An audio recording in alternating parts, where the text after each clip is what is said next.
well. I actually received this as a notification on my Twitter early this morning, like around 6 a.m. And I wanted to do a quick video on it before I had to leave for the day. But I'm like, nah, I'm going to wait to do it now. Looks like our old friend Leo Rush decided to backpedal because he realized that he was going up Schitt's Creek without a paddle, so to speak. And I'm going to read this verbatim. If I butcher it, I don't care. Because honestly, I really have very little respect for Leo Rush. I want this to be clear. I do not consider this a diversity issue.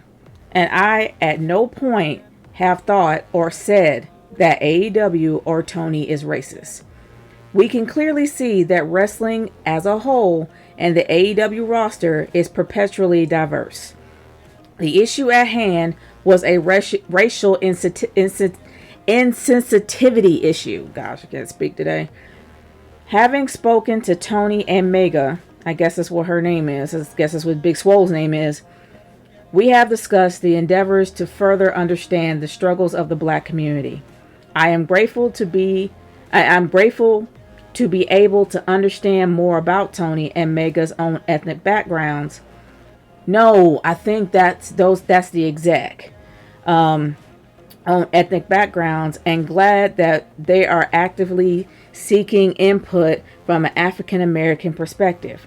I am proud to work for a boss and company that tries to make these strides in social equality.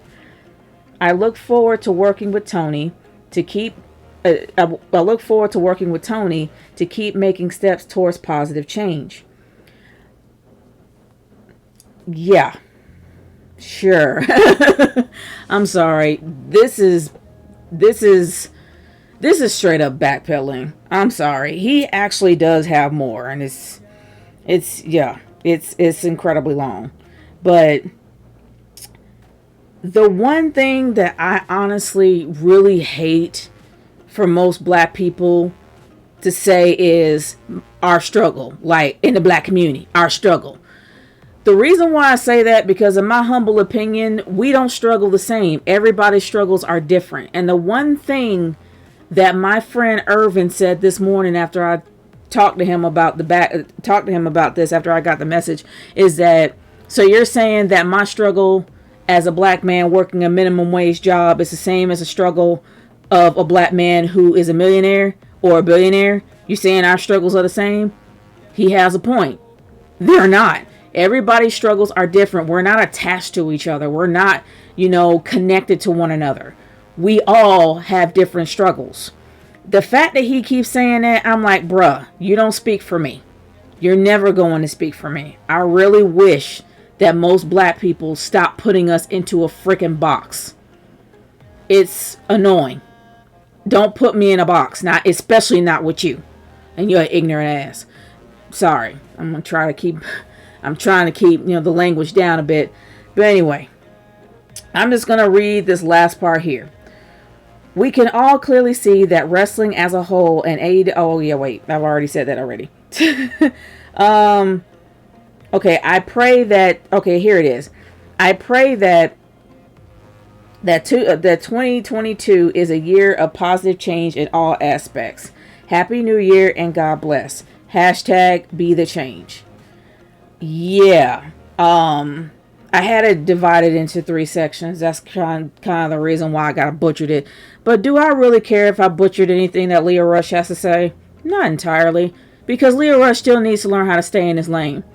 This entire issue had nothing to do with him at all. And I stand by my video 100%, especially everything that I put in there about Big Swole and Leo Rush. Especially Leo Rush. It is common that Leo Rush has a big mouth, and he's probably a bit of a narcissist. Likes hearing himself speak and smelling his own crap.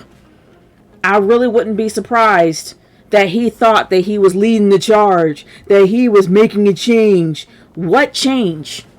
Seriously. And the fact is, why were you so mad? If it's not a diversity issue, a racial insensitivity issue, good grief, I can't say that word. But you're saying it was racially insensitive for what?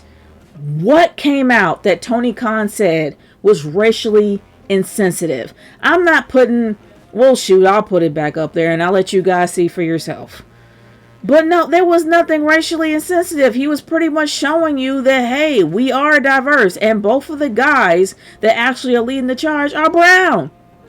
As well as we have a transgender champion, a white champion, a Japanese women's champion. We have 2 Hispanic tag team champions. Everybody there is from a different culture and race. So what exactly are you arguing about?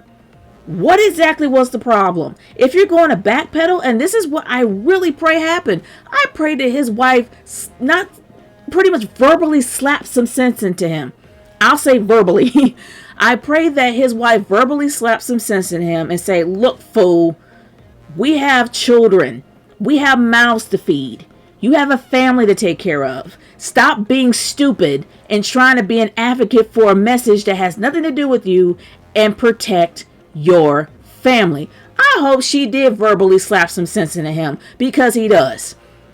And I actually talked to the Club Atlantis crew about this, and I know that then, there was one member that actually dismissed them because of the age, saying, oh, they're young and they're stupid and everything. Here's what I'm going to say about that. There are some people that do agree that since he's 28, he still doesn't know who he is yet, and he's still trying to find his identity. If that's how you feel about it, fine. I will respect that. But for me personally, if you're old enough to create a family with your own DNA, if you're old enough to make adult decisions like making a family or even getting married and practically getting a house and making really big adult decisions as well as developing a career, you don't get a pass. You have to be mature because of the decisions that you made in life no longer affect you. It affects other people. So everything, even though Lio Rush is 28, I'm not going to let that slide. Everything that he has done, he should do for his family and put himself in the back burner. You're last. You're always going to be last if you have kids. Until your kids are old enough to take care of themselves, you have to take care of them. He put himself into a corner. He pretty much pushed himself into a corner. He was up Schitt's Creek without a paddle.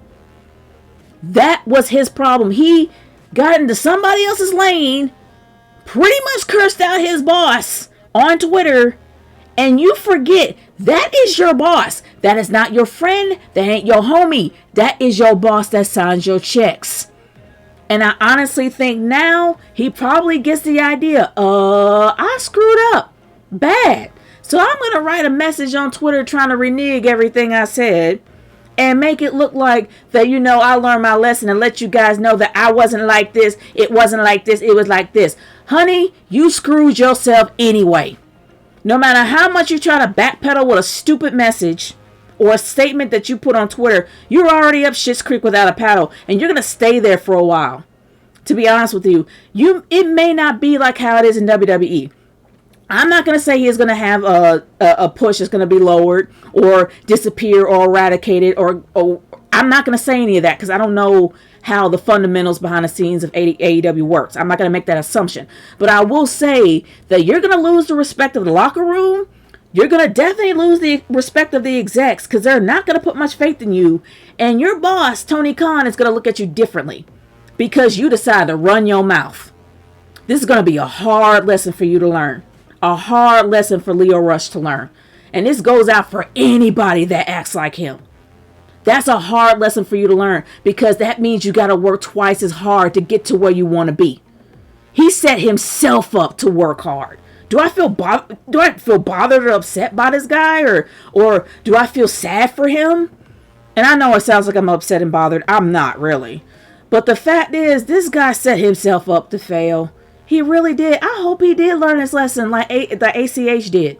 He learned his lesson. He needs to do the same. It ain't about you no more. It's about your family, and you need to put them first. But I'm not going to yammer on about this. I really do want to hear what you guys have to say about the situation. Do you really think that this whole statement thing is a cop-out, or do you really think that he actually learned his lesson? I really want to hear from you guys. Let me know how you feel in the comments below. Let me know how you feel. I'll talk to y'all later. Peace out. And before I go, I want to give a shout out to Irvin Griffin, part of the Club Atlantis crew, for referencing my video and his latest video about Leo Rush. If you guys want to hear his perspective about Leo Rush, definitely check out his channel and any other video that he puts up. Thanks so much for the shout out, man. I will talk to y'all later. Peace out. Enjoy the rest of your day. Well, evening.